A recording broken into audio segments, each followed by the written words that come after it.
Good morning. जेहेतु आज बुधवार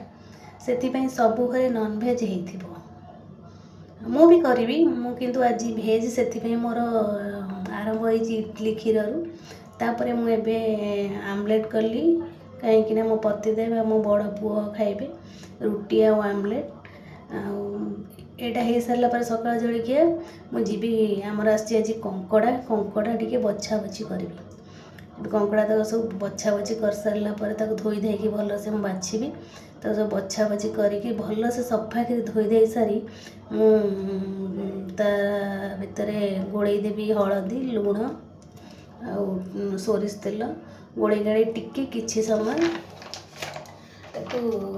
रखीदेली रसड़े या भितर मु मोर अनुभव गोटे कथा कहबी जितेबले झील मैंने बाहाघर पर घर को जाती खास कर जो मैंने दूर से बाहई था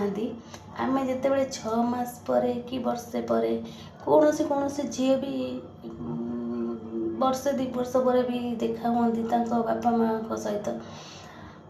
जितेबले वर्ष वर्ष बीती जाए आम बापा माँ को देखा करने को जाऊ से देखार खुशी गोटे अलग प्रकार थाए किंतु खुशीटा थिले भी हृदय गोटे दुख थाए से खुशीटा यहाँ थाए कि बहुत दिन पर आम बापा माँ को देखुचु दुखटा यहाँ थाए कि जे बयस अतिक्रम करी जाउछि जेमती आम बापा माँ आस्ते आस्ते बुढ़ा बुढ़ी हो जाउछंती एटा मो सहित नुह प्रत्येक झील मान सहित जो मैंने बहुत समय धरी बापा माँ को देखी पारना किंतु एटा से जिनिस पुओ मैंने अनुभव करें किंतु एटा सब झील मानकर एटा बड़ दुख थाए जितेबले से बहुत दिन पर बापा माँ को देखती स्किन आस्ते आस्ते माने ये जाए जमती बयस हेले जमती हो जाए ये दुखटा माने गोटे झील बहुत माने कष्ट मो पुओ से कंकड़ा को धरिकी खाइलानी घंटाए हेलानी बसी